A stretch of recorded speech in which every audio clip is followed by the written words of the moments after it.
નમસ્કાર, આપ જોઈ રહ્યા છો પ્રવેગ ટીવી. હું છું સંજીવની. અમારા ખાસ કાર્યક્રમ હેલ્ધી લાઈફમાં આજે આપણે ખાસ એક ટોપિક લઈને આવ્યા છીએ. આજનો ટોપિક એટલા માટે મહત્વપૂર્ણ છે કારણ કે ઘણી બધી સ્ત્રીઓ આ ફેઝમાંથી પસાર થતી હોય છે. ઘણા બધાનું કન્ફ્યુઝન હોય છે, ઘણા બધાને મૂંઝવણ હોય છે. દરેક મૂંઝવણો આજે આપણે સ્ત્રી રોગ નિષ્ણાંત સાથે વાત કરવાના છે. આપણી સાથે આજે સ્ટુડિયોમાં છે ગોલ્ડ મેડાલિસ્ટ એવા ગાયનેકોલોજિસ્ટ ડોક્ટર કીર્તન વ્યાસ. તેમની સાથે આજે ચર્ચા કરીએ, આગળ વધીએ અને ઘણી બધી જાણકારી છે તેમની પાસેથી મેળવવાની છે. તો ચર્ચાની શરૂઆત કરીએ. ડોક્ટર કીર્તન, ખૂબ ખૂબ સ્વાગત આપનું. સર, આજે ખાસ કરીને આપણો જે ટોપિક છે એ ઘણી સ્ત્રીઓને સ્પર્શતો છે અને ઘણા લોકોને મૂંઝવતો ટોપિક છે. આમ જનરલી જોવા જઈએ તો દરેક ફેઝમાંથી આ સ્ત્રી પસાર થતી હોય છે, સ્ત્રી સાથે તેનો પરિવાર પસાર થતો હોય છે. તો આજનો જે આ વિષય છે તે વિષય પર ઘણા બધા મુદ્દાઓ પર આપણે ચર્ચા કરવાની છે. શરૂઆત આપણે કરીએ છીએ કે ખાસ જ્યારે કોઈ સ્ત્રી હોય એ ગર્ભ ધારણ કરવા ઈચ્છતી હોય તો પ્રેગ્નન્સી કન્સીવ કરતા પહેલા ડોક્ટરને બતાવવું કેટલું અગત્યનું છે? સૌથી પહેલા તો ડોક્ટરનું કન્સલ્ટિંગ ક્યારે કરવું જોઈએ? ખૂબ જ સારો ક્વેશ્ચન છે સંજીવની. એના માટે હું એવું કહીશ કે કોઈ પણ કપલ જ્યારે પ્રેગ્નન્સી પ્લાન કરે છે તો અમારી એવી એડવાઇસ હોય છે કે બિફોર પ્રેગ્નન્સી, જેને અમે કહીએ છીએ pre pregnancy counselling and treatment, તો ઇવન બિફોર ધ પ્રેગ્નન્સી કપલે એક ડૉક્ટરની વિઝિટ કરવી જોઈએ, ગાયનેકોલોજિસ્ટની. શક્ય હોય તો પ્રેગ્નન્સી કયા સમયગાળામાં રહી શકે છે, કારણ કે એક ફર્ટાઇલ પીરિયડ હોય છે સ્ત્રીના જીવનમાં એક ઋતુચક્ર પ્રમાણે. તો પ્રેગ્નન્સી રાખવા માટેનો ઉત્તમ સમય કયો છે, હેલ્ધી પ્રેગ્નન્સી કઈ રીતે રહી શકે, અને હેલ્ધી પ્રેગ્નન્સી રહે એના માટે, કારણ કે પ્રેગ્નન્સી માટે સામાન્ય રીતે એક સામાજિક એવી માન્યતા હોય કે એક સ્ત્રીનું કામ છે, પણ મારો એક મત થોડો એ રીતે અલગ પડે છે. અને એકોર્ડિંગ ટુ ધ સાયન્સ કે pregnancy is a result of both the partners, husband અને વાઈફ. તો બંનેના સહિયારા પ્રયત્નથી એક ગર્ભધારણની એક પવિત્ર ક્રિયા છે એ પૂરી થાય છે.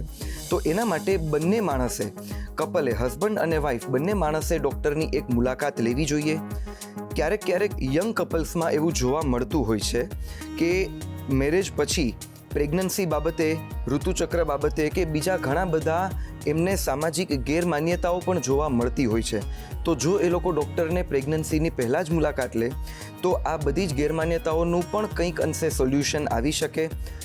હેલ્ધી પ્રેગ્નન્સી એટલે કે ગર્ભધારણ થાય એ પ્રોસેસ જ સ્મૂથ રહે અને આગળ પણ જતાં ડિલિવરી સુધી કોઈ તકલીફ ન પડે, એના માટે અમુક ટ્રીટમેન્ટ, અમુક સપ્લિમેન્ટ્સ જે ડૉક્ટર પ્રિસ્ક્રાઇબ કરી શકે તો એ પણ એમને માર્ગદર્શન આપી શકે. તો મારી એક બધા જ કપલ્સને કે જે લોકો પ્રેગ્નન્સી માટે પ્રયત્ન કરે છે, હજી રહી નથી, એની પહેલાં જ ગાયનેકોલોજિસ્ટને મળે તો એ ખૂબ જ ઉત્તમ બાબત છે. સર, આ તમે જે વાત કરી, એક તરફ પ્રેગ્નન્સી પહેલાં ડૉક્ટરની સલાહ લેવી ખૂબ જરૂરી છે.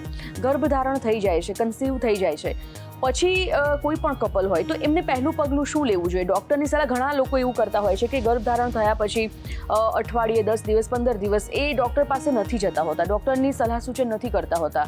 એવા સંજોગોમાં ડૉક્ટરની સલાહ ક્યારે લેવી જોઈએ? હું એવી સલાહ આપીશ કે જ્યારે પણ કોઈ પણ સ્ત્રીને એવું લાગે કે એણે ગર્ભધારણ કરેલો છે, એમના કોઈ પણ એવા લક્ષણો જેમ કે ઉલટી, ઉબકા, ચક્કર આવવા, આ બધા એક સામાન્ય લક્ષણો છે કે જે અર્લી પ્રેગ્નન્સીમાં, જ્યારે પણ પ્રેગ્નન્સીનું નિદાન થાય ત્યારે તરત જ જોવા મળતા હોય છે. અથવા એવું પણ બને કે એના ઋતુચક્ર પ્રમાણે એ ન થાય, તો આ પણ એક પ્રેગ્નન્સીનું લક્ષણ હોઈ શકે. તો આવા સમયમાં કપલે, હું એવું જ કહીશ દર વખતે કે મેં જે આની પહેલાં કહ્યું કે એ માત્ર સ્ત્રીની જવાબદારી નથી, પતિ અને પત્ની બંનેના સહિયારા પ્રયત્નથી એક ગર્ભધારણની પવિત્ર ક્રિયા થાય છે. તો કપલે તરત જ જ્યારે પણ એવા કોઈ લક્ષણો દેખાય તો વધારે વિલંબ કર્યા વગર તરત જ ડૉક્ટરની પાસે જવું જોઈએ. ડૉક્ટરની પાસે શરૂઆતમાં જવાનું મહત્ત્વ એટલા માટે છે કે ખરેખર પહેલાં તો જે કોઈ લક્ષણો જોવા મળે છે એ પ્રેગ્નન્સીને કારણે જ છે કે નહીં એ એક તો પાક્કું થઈ શકે. એટલે diagnosis of pregnancy A confirm થઈ શકે. અને બીજું કે જે એ પ્રેગ્નન્સી છે એ કન્ફર્મ થઈ તો એ નોર્મલ હેલ્ધી પ્રેગ્નન્સી છે કે નહીં, કારણ કે ઘણી વખતે યુટ્રસ એટલે કે ગર્ભાશયની કોથળીની અંદર ન હોય પ્રેગ્નન્સી અને બહાર બીજી કોઈ જગ્યાએ, જેમ કે ફેલોપિયન ટ્યુબ છે, ઓવરી, આવી કોઈ પણ એબનોર્મલ જગ્યાએ હોય છે કે જે એક જોખમી ક્રિયા છે અને જેને જેટલી જલ્દી નિદાન કરી શકાય તો એ સારી, અને એનો ઉપાય પણ થઈ શકે અને કોઈ કોમ્પ્લિકેશન એવોઇડ થઈ શકે. તો એટલા માટે થઈને જેટલી બને એટલું વહેલું કોઈ પણ પ્રેગ્નન્સીનું નિદાન થાય એ જરૂરી છે. તો કપલે તરત જ ડૉક્ટરની પાસે એઝ અર્લી એઝ પોસિબલ, એવું હું કહીશ, કે તપાસ માટે જવું જોઈએ. સર પ્રેગ્નન્સી રહ્યા પછી ડૉક્ટર પાસે રેગ્યુલર ચેકઅપ 9 મહિના દરમિયાન ક્યારે ક્યારે જરૂરી છે અને ઇન બિટવીન કયા કયા રિપોર્ટ્સ એવા જરૂરી છે જેના કારણે માતા અને બાળક જે ગર્ભમાં રહેલું છે એ બંનેની જે સ્વસ્થતા છે તેને આપણે માપી શકીએ? આ જે પ્રોસેસ તમે વાત કરી એને અમે કહીએ છીએ regular antenatal care. Okay. Antenatal કેરનો મતલબ છે કે એક ગર્ભવતી સ્ત્રીને પ્રેગ્નન્સીનું નિદાન થાય ત્યાંથી લઈ અને એની ડિલિવરી થાય બાળકની ત્યાં સુધીના જે 9 મહિનાનો સમયગાળો તમે વાત કરી એમાં રેગ્યુલર ડૉક્ટરની પાસે વિઝિટ લેવાની, માતાના પોતાના સ્વાસ્થ્ય માટે તેમજ બાળક જે અંદર ગર્ભમાં ઉછરી રહેલું બાળક છે એના માટે થઈ અને રેગ્યુલર એનું એક ચેકઅપ થતું રહે, ટાઈમ ટુ ટાઈમ એનું નિદાન અને એનું જે કંઈ બીજા ટેસ્ટિંગ કરવાના હોય એ થતા રહે. તો આ પ્રોસેસને અમે કહીએ છીએ રેગ્યુલર એન્ટીનેટલ કેર. WHO એટલે કે વર્લ્ડ હેલ્થ ઓર્ગેનાઇઝેશન અને even government of India, central ગવર્મેન્ટે પણ આના માટેની અલગ અલગ એડવાઇઝરી બહાર પાડેલી છે કે જે એક સલાહ સૂચન બધા જ ડૉક્ટર્સ સામાન્ય રીતે એને જ ફોલો કરતા હોય છે અને ડૉક્ટર્સ પેશન્ટને પણ એ રીતે માર્ગદર્શન આપી અને એમને રેગ્યુલર ચેકઅપ માટે આવવાનું સમજાવતા હોય છે. 9 મહિનાનો સમયગાળો પ્રેગ્નન્સીનો છે એને સામાન્ય રીતે પહેલા 3 મહિના, બીજા 3 મહિના અને છેલ્લા 3 મહિના એવી રીતે 3 મહિના ત્રિમાસિક સમયગાળામાં અમે વહેંચીએ છીએ. શરૂઆતના સમયગાળામાં જે પહેલા 6 કે 7 મહિનાનો સમયગાળો હોય એમાં જો તબિયત સારી રહેતી હોય માં અને બાળકની બંનેની તો દર 25 થી 30 દિવસે એટલે કે એવરેજ 1 મહિને એક વિઝિટ કરે ડૉક્ટરની તો એ સામાન્ય છે. ત્યાર પછીના સમયગાળામાં જેમ જેમ પ્રેગ્નન્સીનો આગળ વિકાસ થતો જાય તો 15 થી 20 દિવસે એક વિઝિટ ડૉક્ટરની કરવી જોઈએ અને જ્યારે ડિલિવરીનો સમય નજીક આવે એટલે કે 9મો મહિનો શરૂ થાય ત્યારે દર અઠવાડિયે કોઈ પણ બીજા એબનોર્મલ સિમ્ટમ્સ એટલે કોઈ એવા લક્ષણો હોય કે ન હોય પણ રેગ્યુલર ચેકઅપ માટે દરેક ગર્ભવતી સ્ત્રીએ દર 1 અઠવાડિયે ડૉક્ટરની સલાહ લેવી જ જોઈએ. બિલકુલ. સર જ્યારે પ્રેગ્નન્સી રહેતી હોય છે પહેલા 3 મહિના આપે જણાવ્યું કે 3 ફેઝ હોય છે, 3 સમયગાળો હોય છે, પહેલા 3 મહિના, વચ્ચેના 3 મહિના અને છેલ્લા 3 મહિના. પણ આ બધા જ સમયમાં પહેલા જે 3 મહિના હોય છે એ ખૂબ જ નાજુક હોય છે. એવું કહેવાય છે કે સ્ત્રીના મૂડ સ્વિંગ થવા, અલગ અલગ લક્ષણોના કારણે એમને જે એન્જોય કરવાનું હોય છે એ પહેલા 3 મહિના ખૂબ વધારે પડતા એમના માટે તકલીફ ભર્યા હોય છે. તો આ બધા સંજોગોમાં એ કેટલું નોર્મલ છે અને કયા કયા લક્ષણો દેખાતા હોય છે પહેલા 3 મહિનામાં? ખૂબ સરસ સવાલ છે તમારો. પહેલા 3 મહિનાનો જે સમયગાળો છે સ્વાભાવિક છે કે એમાં પણ જ્યારે જે કોઈ દર્દી પ્રથમ વખત આ રીતે પ્રેગ્નન્સીના ટાઈમમાં એ આવી છે, જેની ફર્સ્ટ પ્રેગ્નન્સી છે, આગળનો કોઈ જ અનુભવ નથી અને મોટે ભાગે એવું પણ બને કે કપલ યંગ હોય કે લગ્ન પછીના શરૂઆતના ટાઈમમાં જ એમને પ્રેગ્નન્સી પણ રહી હોય તો ઘણા બધા ડાઉટ્સ, કન્ફ્યુઝન્સ આવું બધું રહેતું હોય છે. લક્ષણો પણ એવા બધા આવે કે જ્યારે પેશન્ટ કમ્ફર્ટેબલ ન રહી શકે. આના માટેનો જે મેડિકલ ટર્મિનોલોજી છે એને અમે મોર્નિંગ સિકનેસ આવું કહેતા હોઈએ છીએ. એમાં ઘણી બધી વખતે પેશન્ટને ઉલટી, ઉબકા, ચક્કર આવવા, માથું દુખે અથવા તો મૂડ સ્વિંગ્સ જે તમે વાત કરી કે એ બધા જ લક્ષણો જોવા મળતા હોય છે. ખાવાનું ભાવે નહીં, ખાવાનું સામે રાખે, ઇવન કે જે પહેલા ખૂબ ભાવતી વસ્તુ હોય એ પણ એને એનો હસબન્ડ એના માટે સંભાળ રાખે, કેર કરે અને આપે તો પણ એને ભાવે નહીં. એટલે આવા બધા લક્ષણોથી દર્દી પોતે તો હેરાન થતું હોય છે પણ સામાજિક રીતે કે એમના ઘર પરિવારના લોકોને પણ ઘણા બધો ડર લાગવા માંડે છે. તો એ બધા જ લોકોને મારે ખાસ સંદેશ આપવો છે કે આ બધા જ લક્ષણો પ્રેગ્નન્સીના પહેલા 3 મહિનાના સમયમાં નોર્મલ કહેવાય. એના માટે બીજી કોઈ જ વધારે ચિંતા કરવાની જરૂર નથી. હા, દર્દી હેરાન ન થાય એના માટે અમુક એના સપ્લિમેન્ટ્સ અને અમુક દવાઓ તમે ગાયનેકોલોજીસ્ટની પાસે જાઓ તો એ તમને માર્ગદર્શન આપશે. ક્યારેક કોઈ દર્દીને લક્ષણો ઘણા બધા વધારે હોય અથવા કોઈ પ્રી એક્ઝિસ્ટિંગ મેડિકલ કન્ડિશન એટલે કે પ્રેગ્નન્સી સિવાયના પણ બીજા કોઈ લક્ષણો પહેલેથી હોય, જેમ કે ડાયાબિટીસ છે, બ્લડ પ્રેશર વધારે હોવું કે થાઇરોઇડની કોઈ દવા પહેલેથી ચાલુ હોય તો એવા સંજોગોમાં સ્ત્રીઓને આ લક્ષણો થોડા વધારે જોવા મળે.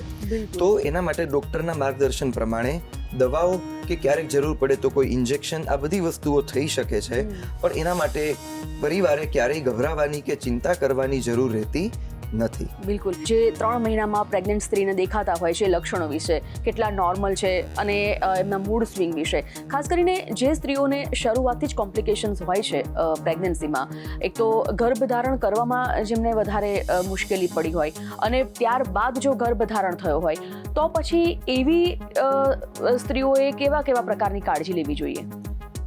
જે તમે વાત કરી કે જે લોકોને શરૂઆતમાં જ ગર્ભધારણ કરવામાં તકલીફ પડી છે, અથવા તો ઘણા બધા સોશિયલ રીઝન્સથી કે મેડિકલ રીઝન્સથી આજકાલ એવું પણ જોવા મળે છે અમને કે એલ્ડરલી ગ્રેવિડાસ એટલે કે મોટી ઉંમરે જોવા મળતી પ્રેગ્નન્સી, આવું પણ બહુ એક સામાન્ય અમે જોઈએ છીએ આજકાલ.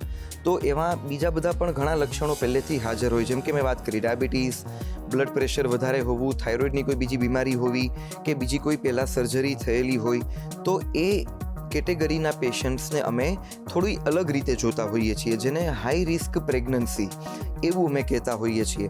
અથવા તો કોઈ ગર્ભવતી સ્ત્રી છે એને કોઈ ફેમિલી હિસ્ટ્રી સિગ્નિફિકન્ટ હોય કે મધરને, ફાધરને, સિસ્ટરને પણ કોઈ એવી મેજર બીમારી હોય કે જે આનુવંશિક રીતે આ ગર્ભવતી સ્ત્રીમાં પણ આવવાની સંભાવના હોય, તો એ હાઈ રિસ્ક પ્રેગ્નન્સી હોય, એ લોકોએ જે ડૉક્ટરની વિઝિટ મેં વાત કરી એ કદાચ જરૂર કરતાં, જે એમને લાગે એના કરતાં થોડી વધારે પણ વિઝિટ કરવાની જરૂર પડે. પ્રેગ્નન્સીની જે ટ્રીટમેન્ટ ચાલતી હોય ગાયનેકોલોજીસ્ટની પાસે, એના ઉપરાંત એમણે સાથે જે કોઈ એને લગતા ફિઝિશિયન છે, જે એના ડાયાબિટીસ માટે કે બીજા કોઈ પણ એવા રોગ માટેની પણ ટ્રીટમેન્ટ પેરેલલ ચાલે, એટલે કે એક ટીમ વર્ક જેને આપણે કહી શકીએ, તો એ રીતે બંનેને સાથે પેરેલલ લૂપમાં રાખી અને એવી રીતે એ ટ્રીટમેન્ટ અને આખી પ્રેગ્નન્સીનો ગાળો રાખવો જોઈએ, જેથી કરીને આખી ડિલિવરીની પ્રોસેસ સ્મૂથ બને અને બીજા કોઈ પણ મેડિકલ કન્ડિશનને કારણે કોઈ તકલીફ એમને ન પડે. સર, ઘણા સંજોગોમાં એવું પણ માનવામાં આવતું હોય છે કે માતા અથવા પિતા અથવા તો પછી બંનેને કોઈ ડાયાબિટીસ પેશન્ટ હોય, કોઈ હાઈ બ્લડ પ્રેશરનું પેશન્ટ હોય, એવા સંજોગોમાં બાળકમાં લક્ષણો આવવાની સંભાવના ખરી, અને જો એને અવોઇડ કરવું હોય તો ખાસ કોઈ એની? હા, એટલે ડાયાબિટીસને એ જે હાઇપરટેન્શન, આ બધી જે બીમારીઓ છે એ આનુવંશિક રીતે બાળકમાં પણ આવી શકે, પણ ડાયાબિટીસથી માંડીને એ બીજી બધી બીમારીઓ તરત જ તાજા જન્મેલા બાળકમાં જ માનો કે આપણે આવીએ અને એના માટે શું કરી શકીએ, એના માટે તમે ડૉક્ટરને કોઈ પણ મળે પેશન્ટ તો એને ડિટેલમાં ચર્ચા કરી અને સમજાવી પણ શકે. જે મેડિસિન અથવા તો ડ્યુરિંગ પ્રેગ્નન્સી જે યોગાસન, એક્સરસાઇઝ, આ બધી વસ્તુઓ કે જે માતાનું બ્લડ પ્રેશર ઉપરાંત એનું શુગર લેવલ, એ પણ બધી વસ્તુઓ કંટ્રોલમાં રાખે છે અને એના કારણે આવનારા બાળકમાં એ કોઈ વસ્તુઓની કે ઇવન થાઇરોઇડ માટે પણ કોઈ મેડિસિન લેવી પડતી હોય કે જેના કારણે આનુવંશિક રીતે બાળકમાં પણ એ વસ્તુ ન આવે, તો એના માટેના જે કંઈ માર્ગદર્શન અથવા તો જે કંઈ ટ્રીટમેન્ટ લેવાની થાય એ પણ તમે ગાયનેકોલોજીસ્ટની પાસે જે કોઈ ગર્ભવતી સ્ત્રી મળે તો એને ડિટેલમાં ચર્ચા કરી અને બતાવી શકે છે. બિલકુલ. સર, બીજો સવાલ એ થાય કે જ્યારે ડિલિવરીનો સમય નજીક હોય, આપણે જોયું છે કે ઘરગથ્થુ ઉપચાર લોકો બહુ કરતા હોય છે. ડિલિવરી ઇઝી થાય અથવા તો નોર્મલ થાય તેના માટે ઘરના જે વડીલો હોય અથવા તો પછી જે અનુભવી પહેલેની સ્ત્રીઓ હોય તે ક્યાંક ને ક્યાંક ઘરગથ્થુ ઉપચાર બતાવતી હોય છે. આવા કેટલી એવી માન્યતાઓ અને ગેરમાન્યતાઓ છે જેના ખરેખર ન હોવી જોઈએ, અને તમારી પાસે એવા કેટલા કેસ આવતા હોય છે? માન્યતાઓ, ગેરમાન્યતાઓ કઈ છે ને સત્ય શું છે એની સામે? ખૂબ જ સારો સવાલ છે તમારો, કારણ કે ઘણું બધું એવું સાંભળતા હોઈએ છીએ.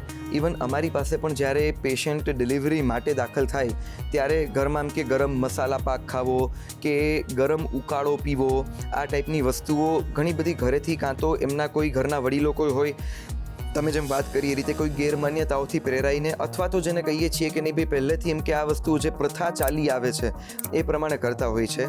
પણ મારે એ ખાસ કહેવાનું કે મેડિકલ સાયન્સ પ્રમાણે આ બધી જ ગેરમાન્યતાઓ છે, એનું કોઈ પણ વૈજ્ઞાનિક તથ્ય નથી કે આ બધી વસ્તુઓ કે આવી જે કંઈ પ્રોસેસ વાત કરી કે વારંવાર સીડી ચડ ઉતર પણ કરાવે છે અથવા તો આવું કંઈ ગરમ પાણી પીને આવે અથવા તો ભારે ખોરાક ખાતો હોય, તો ઉલટું મારે ઊંધું કહેવાનું થશે કે જે ગર્ભવતી સ્ત્રી છે કે જે લેબર પેઇન સાથે દાખલ થઈ છે એવા સમયમાં એની પાચન શક્તિ થોડી મંદ થઈ ગઈ હોય છે, ઓછી, તો આવો ભારે અને ગરમ ખોરાક કોઈ ખાતો હોય તો એ સામાન્ય રીતે બરાબર એને પચતો પણ નથી અને એના સ્ટમકમાં જમા થયેલો રહે છે, અને એ જમા થયેલો રહે અને જ્યારે પણ એને લેબર પેઇનનો અનુભવ થાય તો એ ઉલટું સ્ટમકમાંથી બહાર આવી જાય, ઉલટી. તો ઓલરેડી પેશન્ટ લેબર પેઇનની થોડીક એક દુઃખ અને દર્દમાંથી થોડું પસાર થઈ રહ્યું હોય એ કુદરતી પ્રક્રિયા છે, પણ એની સામે આ ઉલટી જેવા બીજા લક્ષણો જો કોઈ આવે તો એ હેરાનગતિ વધી જતી હોય છે અને થોડુંક સામાજિક રીતે પણ એ વસ્તુ યોગ્ય રહેતી નથી. તો મારે ખાસ એવું કહેવું જોઈએ કે જ્યારે ડિલિવરી માટે કોઈને દાખલ થવાનું કે હોય તો એવા સમયમાં માત્ર હળવો ખોરાક, માત્ર દાળ ભાત છે કે ખીચડી કે ઘરના રીત રિવાજ પ્રમાણે એવું કંઈ, અથવા તો માનો કે કોઈ પ્રવાહી લેવું વધારે, જ્યુસ કે એવી વસ્તુઓ લે, હલકો ખોરાક કે જે પચવામાં ઇઝી હોય અને એને ડિલિવરીના લેબર પેઇન વખતે પણ એ વસ્તુ હેરાન ન કરે એ વધારે યોગ્ય છે. બિલકુલ સર, આખા પ્રેગ્નન્સી પીરિયડ દરમિયાન આપણે એ જોયું છે કે ઘણી સ્ત્રીઓની હેલ્થ સારી હોય છે, એટલે 9 મહિના 8 મહિના સુધી તેઓ એક્ટિવ હોય છે. ઘણી સ્ત્રીઓની આ કોમ્પ્લિકેશનવાળું હોય તો એઓને બેડ રેસ્ટ કહેતા હોય છે. આ પ્રેગ્નન્સીના સમયગાળા દરમિયાન ખોરાક અને કસરત એટલે કે એક્ટિવ રહેવું, આ બંનેનું બેલેન્સિંગ ખૂબ જરૂરી છે. તો તમે એમાં કોઈક ફોકસ કરશો? ડાયટ અને એક્સરસાઇઝ જે તમે વાત કરી કે જે આખી પ્રેગ્નન્સીમાં 9 મહિના દરમિયાનમાં જે બંને સ્ટ્રોંગ પિલર્સ આપણે કહીએ કે જે બંને એક મજબૂત સ્તંભ છે, એ બંને રેગ્યુલર રીતે જો થતું રહે અને યોગ્ય માત્રામાં થતું રહે તો આખી પ્રેગ્નન્સી થ્રુ આઉટ 9 મહિના એ યોગ્ય રીતે ચાલતી રહે છે. ડાયટ માટે હું તમને એક વાત કરીશ કે diet should be easily digestible and rich in nutrients. એટલે મારો કહેવાનો મતલબ એવો છે કે જે મેં હમણાં વાત કરી કે એકદમ ભારે ખોરાક વધારે ખાઈ લેવું. ઘણી વખતે આવું બનતું હોય કે ઘરના વડીલો કે ઇવન પેશન્ટનો હસબન્ડ છે એ પણ એમ કે પ્રેમથી એવી રીતે વધારે સમજાવે કે એના પ્રેગ્નન્સી છે તો તારે તો 2 માણસ માટે ખાવું જોઈએ. આ એક સૌથી ભૂલ ભરેલી ગેરમાન્યતા છે. 2 માણસ માટે ખાવાનું આવો કોઈ જ કન્સેપ્ટ નથી હોતો. અંદરનું બાળક જે છે પેટમાં એ માના શરીરમાંથી એને જરૂરી ન્યુટ્રિશન બધા લઈ જ લેતું હોય છે. હા, એને કોમ્પન્સેટ કરવા માટે થઈ અને જે diet which is rich in nutrients મેં વાત કરી, એટલે કે વિટામિન, પ્રોટીન, આ બધી વસ્તુઓ જે યોગ્ય માત્રામાં મળી રહે અને એની સાથે ફાઇબર્સ પણ મળી રહે અને જે પચવામાં હલકો હોય, જેથી કરીને દર્દીને એક સાથે એક તો પ્રેગ્નન્સીનો પેટમાં ભાર હોય તો આ ભાર સાથે વધી ન જાય અને અપચો ન થાય. કારણ કે ઘણા બધા દર્દીઓ અમે જોઈએ છીએ કે પ્રેગ્નન્સીમાં કોન્સ્ટિપેશન એટલે કે કબજિયાતનો પ્રોબ્લેમ લઈને આવતો હોય છે. એની પાછળ આવી ભૂલ ભરેલી ખોરાકની માન્યતાઓ પણ જવાબદાર રહેતી હોય છે.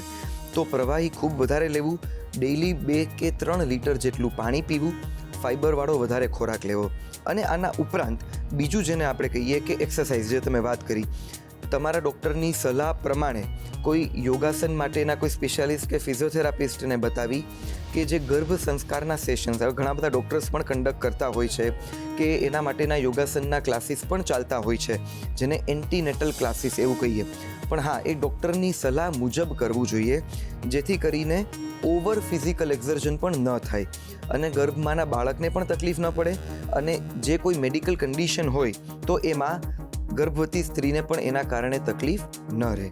કોઈ વર્કિંગ વુમન હોય, આજકાલ હાઉસવાઈફ કરતાં પણ એમ કે વર્કિંગ વુમન પણ ઘણી બધી હોય છે ગર્ભવતી સ્ત્રીઓમાં, તો જો તમારા ડૉક્ટરની સલાહ પ્રમાણે બીજી બધી જ બરાબર હોય, તકલીફ કોઈ જ ન હોય, કોમ્પ્લિકેશન્સ, તો એ ડિલિવરી સુધી એ નોર્મલ વર્કિંગ પોતાનું ચાલુ રાખી શકે છે. પ્રેગ્નન્ટ લેડી જ્યારે ડિલિવરી ટાઈમ પર એમને હોસ્પિટલ એડમિટ કરતા હોય ત્યારે પરિવારનું એક દબાણ હોય છે કે નોર્મલ ડિલિવરી જ થવી જોઈએ, અથવા તો એમની એક એવી અપેક્ષા હોય છે કે મોસ્ટ પ્રોબેબલી નોર્મલ જ થવી જોઈએ. પણ જ્યારે નોર્મલ ડિલિવરી ન થઈ શકતી હોય એવા કેવા સંજોગો હોય છે જેમાં તમારે સિઝેરિયન કરવાની વધારે જરૂર પડતી હોય? ખૂબ સાચી વાત છે તમારી. એક ઘણી વખતે ગેરમાન્યતા એવી રહેતી હોય છે કે નોર્મલ ડિલિવરી જ સારી, અથવા તો સિઝેરિયન એટલે કે કોઈ ઓપરેશન છે કે કોઈ તકલીફ છે.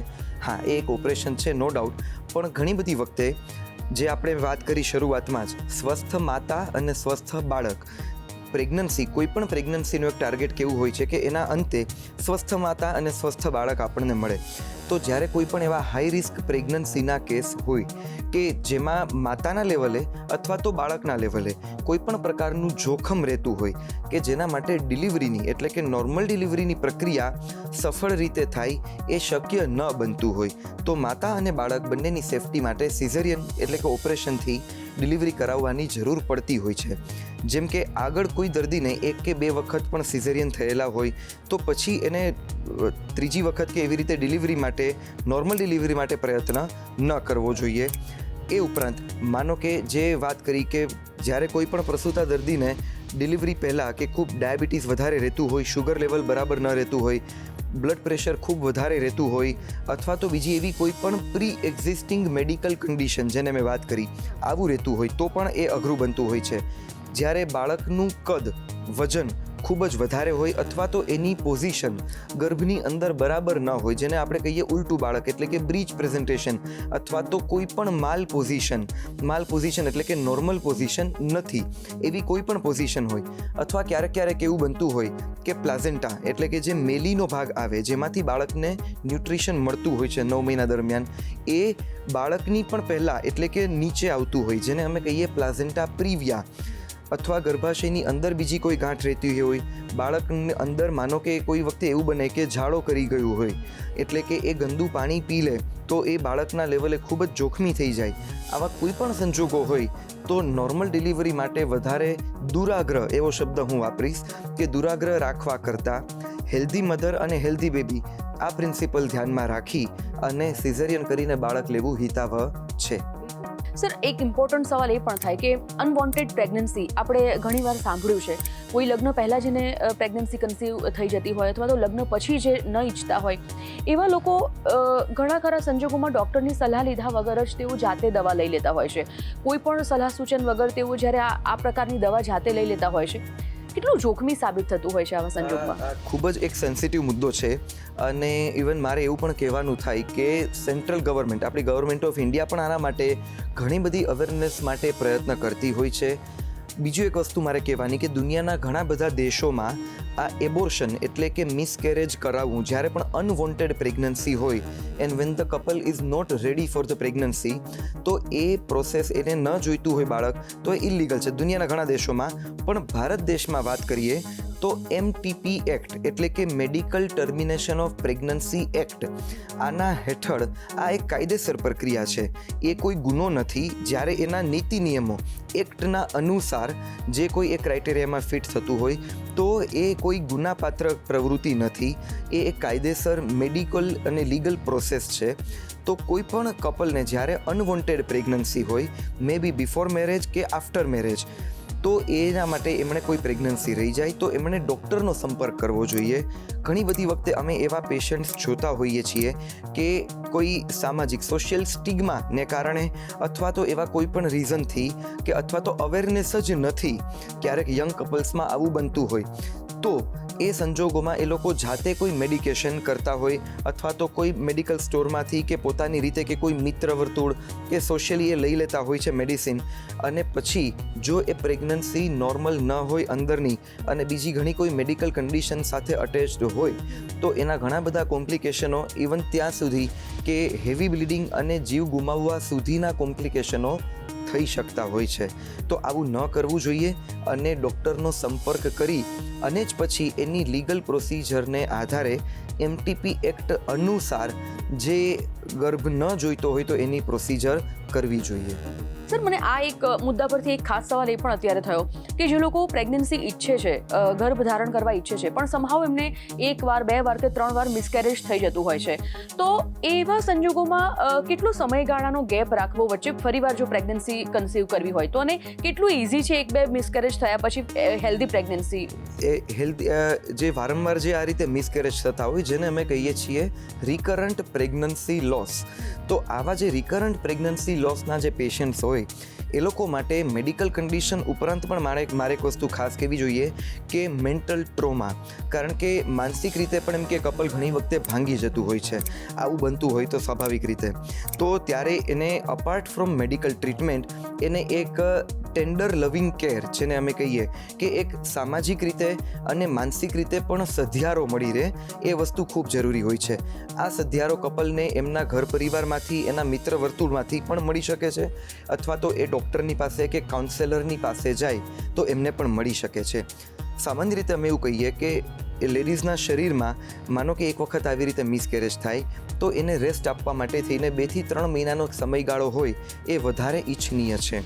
ક્યારેક એની પણ પહેલાં વારંવાર તરત જ 1-2 મહિનામાં આવી રીતે જો પ્રેગ્નન્સી રહી જતી હોય તો ઘણી વખતે શરીર એના માટે તૈયાર ન હોય, અથવા જે મેં રીતે વાત કરી કે કપલ પોતે મેન્ટલી પણ કદાચ એના માટે તૈયાર ન હોય, તો આને આ પ્રક્રિયા પાછી રિપીટ થાય વારંવાર મિસકેરેજ થયા જ કરે અને આ વિષ ચક્રમાંથી બહાર ન નીકળે આવું બનતું હોય છે.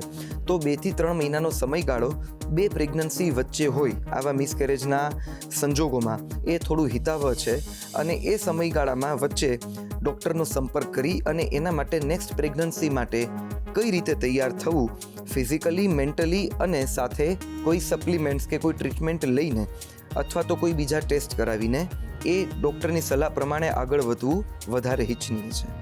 સર, સમયનો આપણી પાસે અભાવ છે એટલે છેલ્લી એક ટિપ્સ તમારા તરફથી અમારા ખાસ દર્શક મિત્રો માટે. એવું ખાસ હું કહેવા માગીશ, જે કોઈ પણ એક્સપેક્ટન્ટ મધર્સ છે, પ્રેગ્નન્સી જે લોકો એક્સપેક્ટ કરી રહ્યા છે કે ઇવન જે લોકો અત્યારે પણ પ્રેગ્નન્ટ છે અને ડિલિવરી માટે રાહ જોઈ રહ્યા છે, એ સૌ કોઈને મારા વતી ખાસ શુભેચ્છા. નાની મોટી જે મેં વાત કરી કે માન્યતાઓ કે ગેરમાન્યતાઓ કે કોઈ પણ મૂંઝવતા પ્રશ્નો હોય તો એમના માટે પોતાના ગાયનેકોલોજીસ્ટનો સંપર્ક જરૂરથી કરે. ડૉક્ટરની સલાહ પ્રમાણે જ બને ત્યાં સુધી આગળ વધે એ વધારે ઇચ્છનીય છે. સેલ્ફ મેડિકેશન બને ત્યાં સુધી ન કરવું જોઈએ, પ્રેગ્નન્સી દરમિયાન તો ન જ કરવું જોઈએ અને આખી પ્રોસેસ સ્મૂથ વધે અને અલ્ટિમેટલી જે આપણે ટાર્ગેટ કહીએ છીએ કે હેલ્ધી મધર અને હેલ્ધી બેબી, એટલે કે સ્વસ્થ માતા અને સ્વસ્થ બાળક, અને એવી રીતે આપણે સૌ કોઈ અલ્ટિમેટલી તો એક સ્વસ્થ સમાજનું નિર્માણ કરી શકીએ. બરાબર, એના માટે મારી સૌ કોઈને શુભેચ્છા છે. બિલકુલ સર, આપ આવ્યા અને આટલી સરસ મજાની જાણકારી આપી તે બદલ થેન્ક યુ સો મચ. ધન્યવાદ. તો દર્શક મિત્રો, આ હતા ડૉક્ટર કીર્તન વ્યાસ. તેમણે આજે પ્રેગ્નન્સી દરમિયાન જે માતાઓને પડતી તકલીફ હોય છે અને તકલીફમાંથી કઈ રીતે આપણે છુટકારો મેળવી શકીએ અને આખા પ્રેગ્નન્સી પીરિયડને કઈ રીતે તમે હેલ્ધી રીતે ગાળી શકો તે વિષય પર તેમણે વાત કરી. આશા રાખીએ છીએ કે દરેક સ્ત્રીઓને આ જાણકારી ખૂબ જ ઉપયોગી સાબિત થશે. આવા જ નવા વિષય સાથે આવતા એપિસોડમાં ફરીથી મળીશ. ત્યાં સુધી હું લઈશ રજા. નમસ્કાર.